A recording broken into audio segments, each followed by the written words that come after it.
Hailey, asan ka today? Hailey? Ay, sus. Nag-change outfit, ha? Nasa urgent care si Hailey. Papa-check up sa doktor. Hailey. Sus.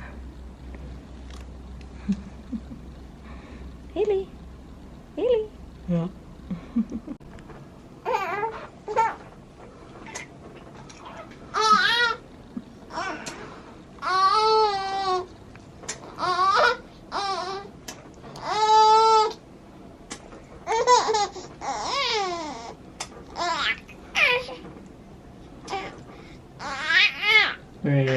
Okay.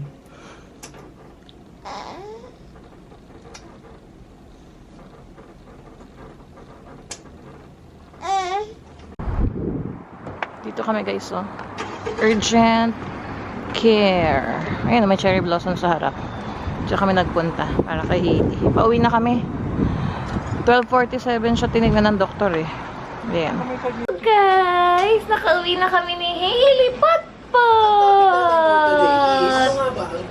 Ay, ay. Galing po kami sa urgent care. Yan. 11:58 nag-check-in kami. Punta kami sa urgent care dyan sa Richmond. Dila namin si Hailey kasi merong something sa kanyang right boobs. Di ba hindi? Pero healthy, oh. Wala namang lagnat. Medyo swollen lang. Tapos reddish. Tapos may water discharge yung kanyang right nipple. So, dinala namin si Hailey. O, diba? 11:58 kami nag-check-in. 12:30 pumunta na kami dun sa room. And then 12:47 nakita na kami ng doktor.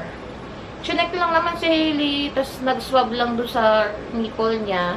If anything else daw, dun pag may result na, tatawagan kami. Nag-change battery kami kasi nalobat ang camera. Ayun na nga. Nakita si Hailey, 12:47 PM na nung doktor. Binigyan lang siya ng parang prescription. Actually, hindi nga nagbigay prescription. Sabi niya, bumili lang kami ng Polysporin sa Shoppers.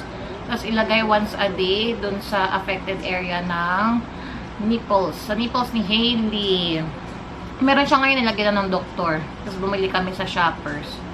Sabi nga, eczema nga siya na kinamot ni Hailey. Tapos may pumasok daw sigurong bacteria. Kaya nagwa-watery discharge.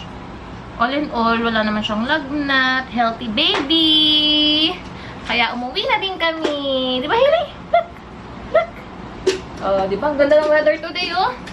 Naka-t-shirt nga lang kami. Paglabas, pero medyo mahangin. Parang 13 degrees today, sunny. Ayan guys, pakita ko sa inyo.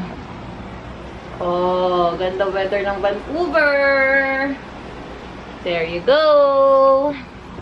That's it for our vlog today. Thank you guys for watching. Please like, please subscribe. Hope to see you guys on our next vlog. Bye! Say bye! Bye! Hey, bye na! Bye! Bye! Bye!